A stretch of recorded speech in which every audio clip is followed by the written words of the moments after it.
मैं डॉक्टर मोहन शर्मा। आज हम बात करेंगे एक ऐसी समस्या की जो लगभग बहुत सारे लोगों में यह प्रतिदिन होती है और उसका प्रतिदिन उस समस्या का उन्हें सामना करना पड़ता है। वह समस्या है कॉन्स्टिपेशन की, कब्ज़ की। यानी यह होता है कि वे सुबह फ्रेश होने के लिए जाते हैं, वो टॉयलेट में काफ़ी देर तक बैठे रहते हैं, लेकिन उनको अच्छी प्रकार से शौच नहीं आता है या बहुत हार्ड स्टूल आता है, जिसमें उन्हें बहुत परेशानी होती है। उसमें कई बार उनके जो मल मार्ग होता है उसमें यानी एक तरह का जो फिसर भी बन जाते हैं। फिसर मीन्स कुछ चीरे जैसे पड़ जाना। तो आज हम इस समस्या का साधारण उपाय बताने का प्रयास करेंगे। तो देखिए, सबसे पहले तो जो लोग वैसे हर आदमी यही कहता है, बताता है कि भाई फाइबर ज़्यादा खाइए, सलाद ज़्यादा खाइए, इसमें खीरा है, ककड़ी है, मूली है, टमाटर है, ये चीज़ें खाइए और लोग खाते हैं। लेकिन फिर क्या होता है कि कुछ समय के बाद वो खा रहे हैं, प्रतिदिन खा रहे हैं, लेकिन कुछ समय के बाद में फिर खाते-खाते भी वह समस्या फिर होने लग रही है। तब क्या करें? फिर उन्हें बताया जाता है या लोग बताते हैं कि भई अब आप इसबगोल लो। तो इसबगोल क्या करता है, जो हमारी आंतें हैं, जो हमारा एलिमेंट्री कैनाल है, उसमें लुब्रिकेशन पैदा करता है और वह यानी उस पानी की वजह से वो फूल जाता है और उसमें एक उसकी मात्रा को बढ़ा देता है और उससे वो मल द्वार से बाहर मल भी उसके साथ और उसकी जो उसमें जो लुब्रिकेशन है उसके साथ में वो बाहर मल आ जाता है, यानी मीन्स उसकी समस्या का समाधान हो जाता है। उसके बाद फिर कुछ समय के बाद में वह कहता है कि भाई अब हमें इसबगोल भी काम नहीं करता है। तब क्या करें? तब इसबगोल ले रहा है और फिर उसके साथ में फिर कुछ लोग बताते हैं, मीन्स चिकित्सक भी ये बताते हैं और करते हैं और करना चाहिए, क्योंकि उदर का शुद्धि होना बहुत ज़रूरी है। यदि उदर शुद्धि नहीं होती है तो उसका दिमाग चिड़चिड़ा रहता है, उसको किसी कार्य करने में अच्छा नहीं लगता है, उसको भूख ढंग से नहीं लगती है, वह खाना ढंग से नहीं खा पाता है, खाना समय से नहीं खा पाता है। कहता है हाँ खा लूँगा, अभी थोड़ी देर बाद खाता हूँ, फिर तरह-तरह के बहाने लगाता है। तो कहने का मतलब यह है कि उसकी मल की शुद्धि होना बहुत आवश्यक है। तो उसके बाद में फिर उसको कहते हैं भाई तुम हरड़ का सेवन करो। अब हरड़ में भी क्या होता है कि हरड़ किसी को सूट करती है, जैसे फिर या ये कह देते हैं भाई त्रिफला करो, त्रिफला का सेवन करो, गर्म पानी से रात को त्रिफला लो। तो त्रिफला लेता है तो कई बार तो किसी को तो त्रिफला से हो जाता है, उसकी समस्या सॉल्व हो जाती है। और किसी की त्रिफला से नहीं होता। कारण वह प्रकृति की बात है। ये जो पेट जो होता है, जिसको हम कोष्ठ कहते हैं, यह 3 प्रकार का होता है। एक होता है मृदु कोष्ठ, एक होता है मध्यम कोष्ठ और एक होता है क्रूर कोष्ठ। तो जो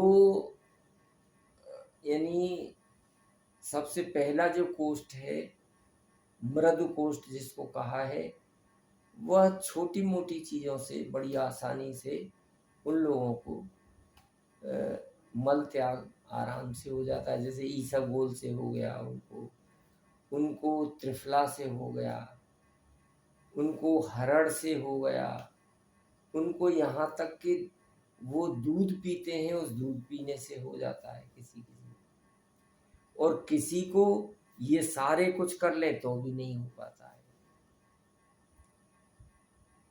तो वो लोग होते हैं मध्यम कोष्ठ वाले। एक हो गया मृदु कोष्ठ, एक दूसरा है मध्यम कोष्ठ। मध्यम कोष्ठ वालों को कुछ विशेष तरह के परगेटिव्स लेने पड़ते हैं। परगेटिव्स मीन्स जो मल को पतला करते हैं, यानी इंटेस्टाइन के मूवमेंट को बढ़ाते हैं, प्लस जो absorption of the water from large intestine और के द्वारा जो पानी का एब्जॉर्प्शन होता है उसको कम कराते हैं। यानी यदि पानी का एब्जॉर्प्शन ज़्यादा हो जाएगा, जैसे डायबिटीज वाले को क्या होता है कि उसके शुगर लेवल ज़्यादा होता है, तो जब शुगर होती है तो उसमें बार बार पेशाब आने की उसको इच्छा होती है और बार बार वो पेशाब जाता है। तो बार बार पेशाब जाने से उसका जो है पानी बाहर निकल जाता है, आंतों में पानी उतना बच नहीं पाता है, उसकी वजह से स्टूल हार्ड हो जाता है, तो कॉन्स्टिपेशन हो जाता है। तो ऐसी स्थिति में हमें, अगर जो डायबिटीज़ के पेशेंट हैं, तो उन्हें अपनी डायबिटीज़ को कंट्रोल रखना चाहिए, चाहे वो औषधि के द्वारा रखें या अपनी लाइफ स्टाइल को सही करके रखें, लेकिन उन्हें अपने डायबिटीज़ को कंट्रोल रखना पड़ेगा, तभी वह कॉन्स्टिपेशन सही हो। फिर एक आता है कि भाई अब उसमें जैसे कुछ मध्यम वालों के लिए कुछ चूर्ण आते हैं, जैसे पंचसखार चूर्ण है, वह चूर्ण भी हमारे मल को पतला करता है। पतला करने के साथ पानी के एब्जॉर्प्शन को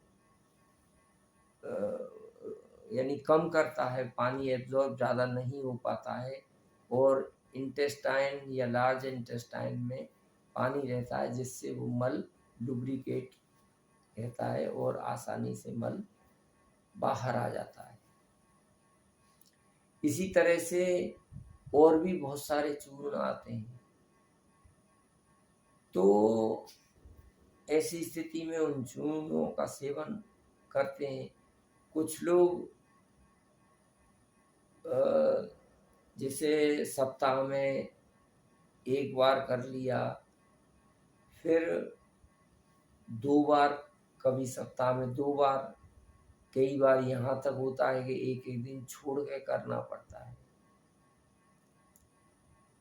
तो ये समस्या आम समस्याएं हैं। बहुत सारे लोगों से हमारी जब बात होती है तो वो इस तरह की बातें बताते हैं कि साहब हमको डेली कुछ न कुछ लेना पड़ता है और तब हमको मल त्याग होता है।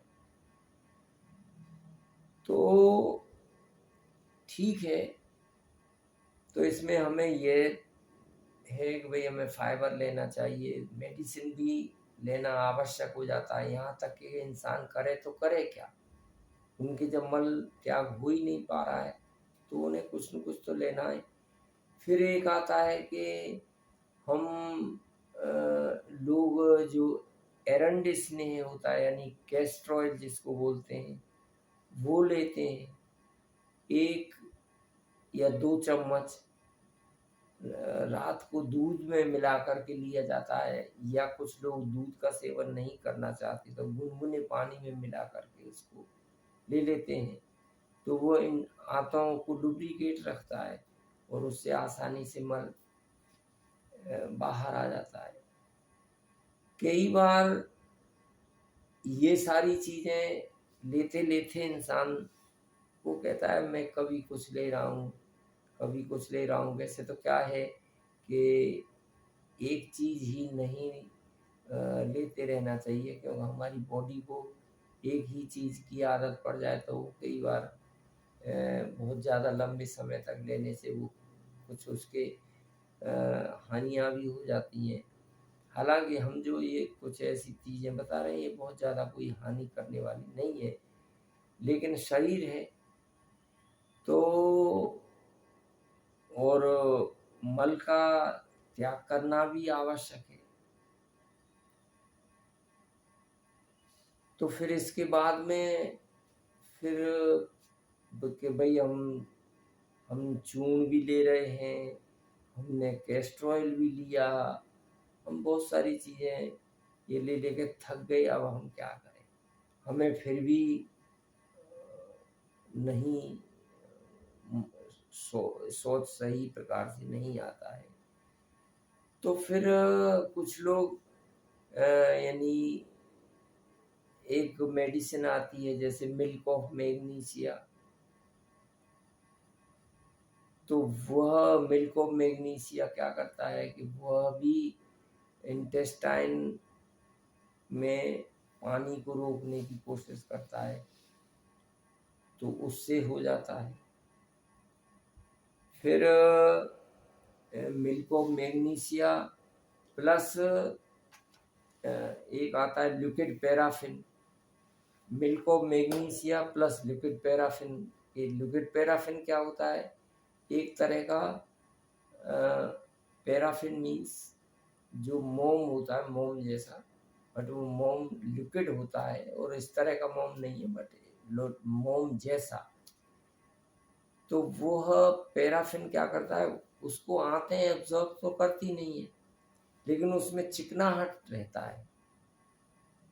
तो लिक्विड पैराफिन और मिल्क ऑफ मैग्नीशिया का कॉम्बिनेशन आता है, उसको लोग लेते हैं। कई बार वो 1 चम्मच लेने से उसका काम चलता है, कई बार 2 चम्मच लेते हैं, 2 टीस्पूनफुल नाइट को ले लेते हैं।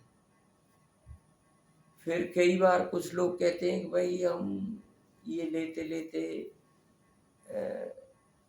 बहुत समय हो गया ले रहे हैं, उसकी आदत हो गई है, क्या करें समझ नहीं आता है, उससे भी हमें फिर नहीं हो रहा है, रोज हमें लेना पड़ रहा है।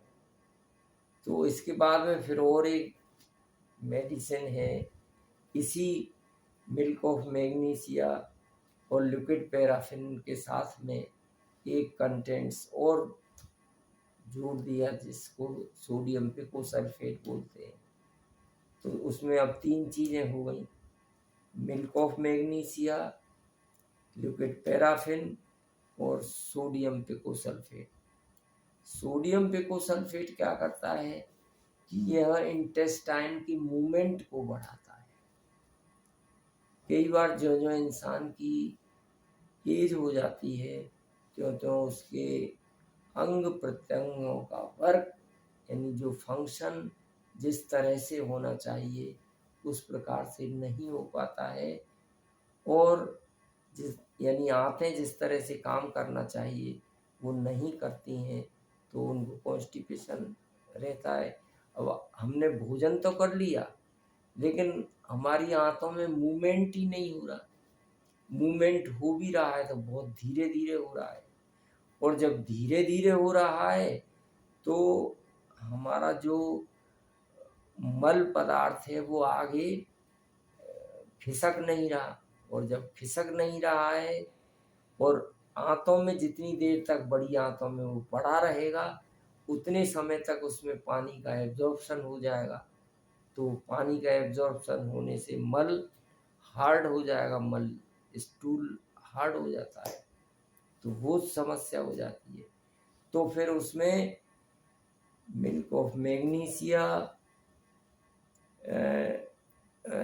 सोडियम पिकोसल्फेट, और एक जो मैंने बताया अभी लिक्विड पैराफिन, यानी milk of magnesia, liquid paraffin और सोडियम पिकोसल्फेट, इन तीन का जो कॉम्बिनेशन है उसको लेते हैं। अब चूंकि लेना उनकी परिस्थिति है, क्या क्या किया जाए, क्या करें, क्योंकि वो कहते हैं कि हमने सब कुछ कर लिया, हम फाइबर खाते खाते थक गए और हमें ये चीज़ें नहीं हो पाती हैं। तो फिर यह है, जो भी जिसको भी जिस तरह से होता है, पेट साफ करना बहुत आवश्यक है, और अपना वो मेडिसिन, चाहे आयुर्वेदिक हो, कोई भी मेडिसिन हो, जिससे जिसको आराम मिलता है वह उसको करना चाहिए, क्यों मजबूरियां हैं, नहीं करेगा तो उसका पेट साफ नहीं होता। हम तो कहते हैं कि भाई नेचुरल प्रोसेस से अगर हो जाए तो बहुत अच्छा। वो कहता है साहब हम तरह तरह के व्यायाम भी करते हैं फिर भी हमें नहीं होता, तो फिर ठीक है, जो भी है जैसे भी है उसको दवा अपना ले करके अपना कार्य करना चाहिए। और हम तो यही कहते हैं कि वो दवा ना ले, और उसको जैसे पानी वगैरह सुबह पिए, उससे कोशिश करे उससे हो, और समय से जाए, क्यों समय भी एक समय ऐसा होता है कि उस समय हमारे मल का प्रवाह जो बनता है उस समय जाना चाहिए, यानी जो हमारी बॉडी क्लॉक कहती है कि भाई इस समय तुम्हें मल त्याग करना है, तो उनके हिसाब से अगर चलता है और यदि उनके हिसाब से उसको होता है तो बहुत अच्छी बात है। अन्यथा जो भी जिस तरह से भी हो रहा है उसको कॉन्स्टिपेशन तो नहीं रहने देना है, ना ही रहने देना चाहिए। हालांकि कुछ मेडिसिन के साइड इफ़ेक्ट भी होते हैं, लेकिन मजबूरियां हैं।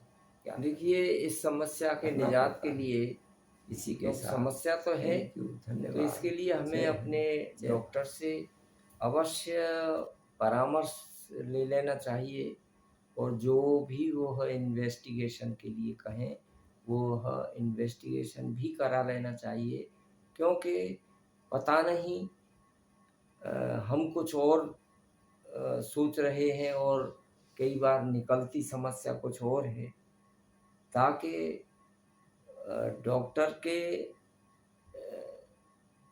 द्वारा जो औषधियाँ, जो दवाइयाँ बताई जाती हैं वह डॉक्टर बहुत ही सोच करके कि इस व्यक्ति पर कौन सी दवा सूट करेगी कौन सी नहीं करेगी, वह बहुत सोच समझ करके दवाइयाँ लिखता है। और अपनी सारी परिस्थितियाँ कि हम क्या कर रहे हैं, क्या ले रहे हैं, हम क्या खा रहे हैं, यह सब डॉक्टर से को बताना चाहिए, और उसके परामर्श के अनुसार ही दवा लेना चाहिए। इसी के साथ थैंक यू, धन्यवाद। जय हिंद, जय भारत।